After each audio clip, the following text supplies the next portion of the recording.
karena dia beneran jujur. Yang barangnya jualan dia semua, tapi mereknya beda-beda. Tapi dia mengarahkan nih yang merek ini aja nih, ada garansinya setahun. Coba kalau pedagang yang lain, ya bukan untuk kerusakan. Kadang-kadang orang kita tuh begitu. Pembelinya nggak tahu, nggak dibilangin. Padahal situ ada kelebihan, di situ ada garansi setahun. Kadang-kadang orang kita itu begitu. Pembeli yang tidak tahu harga kadang-kadang istilahnya apa, digetok gitu kan. Saya berapa tahun kerja sama turunan Cina itu, dia itu walaupun orang pembeli dari daerah di Jakarta, orang beli dari Surabaya, dari mana, dari Depok, Bekasi, ketika datang, walaupun pembeli itu nggak tahu harga pasaran, tapi penjual Cina itu kasih tahu, ini harga pasaran segini, Pak, Mas, jadi ya nggak bisa kurang lebih. Kalau orang kita, saya pengalaman dengan dalam bidang jual beli yang sama, ya kan dulu bilang saya di bidang ini, apa tuh sisa-sisa konveksi namanya lam majun, mungkin ada yang pernah itu. Kalau orang kita biasanya walaupun gelarnya udah haji, kalau orang dari Surabaya, dari mana, kadang kalau orang yang nggak tahu harga pasti diketok. Harganya 5.000 bisa dia kasih harga 8.000 per kilo. Biasanya begitu tuh. Memang godaannya orang yang pedagang itu begitu. Makanya kata Nabi, setan itu pasar itu sarang setan. Mengapa? Karena godaan untuk berlaku curang, berlaku tidak jujur itu luar biasa bagi pedagang. Kalau kita belum pernah jadi pedagang, kita mungkin nggak ngerasain. Mungkin di sini lu pernah jadi pedagang semua kan? Tidak-tidaknya ada beberapa yang suka jual kue apa gitu ya.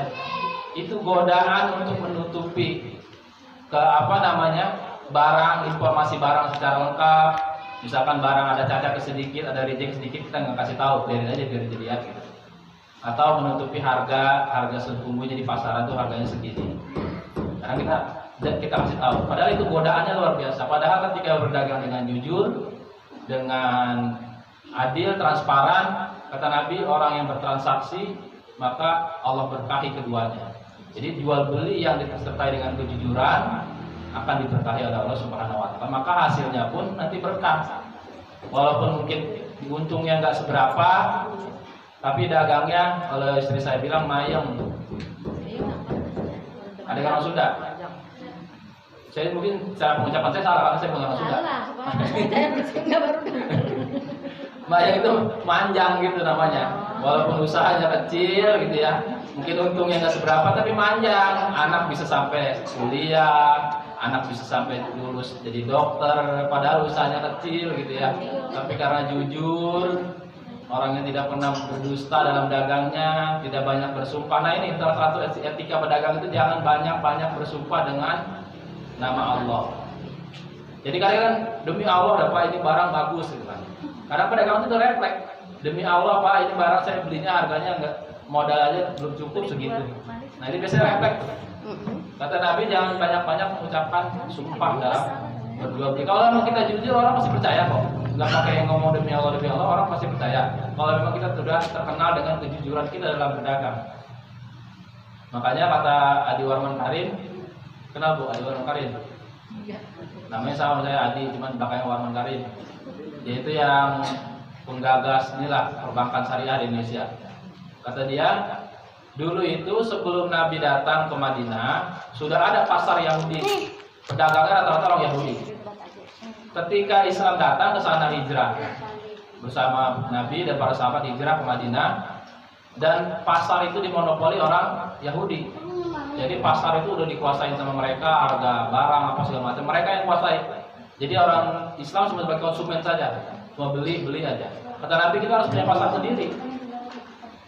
Dan salah satu trik mengapa setelah itu orang berbondong-bondong pindah ke pasarnya orang Islam, salah satu triknya adalah ketika nakar dilebihin. Nah ini keberkahan yang kadang-kadang kita nggak kita amalkan. Kalau nakar seliter dibuat menunjuk sedikit gitu, jangan sampai kurang, kalau bisa lebihkan sedikit. Nimbang sekilo, ya dikasih anget lah sekitar 1 on gitu. Bukan 1 on ya, 1 on kebanyakan. Artinya lebihkan. Karena itu akan membawa kepada keberkahan. Karena itu kita selain juga berdagang memang ada untung dari situ, tapi ada juga sedekahnya. Begitu. Jadi itu salah satu kuncinya kata Dewan Karim. Mengapa dulu pasar umat Islam di Madinah lebih maju pesat ketimbang pasarnya orang Yahudi. Nah, ini sekarang pada hari ini. Kita hari ini coba mau beli apa yang nggak produk dari sono. Walaupun bukan dari Yahudi, tapi produk dari Amerika lah. Kita mau beli sehari-hari buat pampers bocah itu, pampers kan namanya? Iya. Yang buat bocah ngompol? Iya, bebas. Ya. Yang juga buat ibu-ibu juga ya kalau ada datang bulan. Itu rata-rata produk dari sana. Beli apa, sabun nggak akan pernah lepas, odol, semua pernak-pernik yang kebutuhan kita sehari-hari rata-rata produk dari sana. Berarti pasar kita hari ini dikuasai oleh mereka. Makanya kemarin kan sudah difatwakan ya oleh MUI bahwa kita diharamkan membeli produk-produk yang sudah jelas-jelas mendukung penjajahan Israel terhadap Palestina. Nah ini, karena yang sekarang kita tidak punya adalah pasar kita sendiri. Makanya dulu ada gerakan apa, belanjalah di warung tetangga. Itu karena kalau uang berputar di antara orang Yahudi itu, ya berarti di luar orang Islam, maka akan uang itu akan keuntungannya akan dimanfaatkan untuk kepentingan mereka. Salah satunya sekarang apa?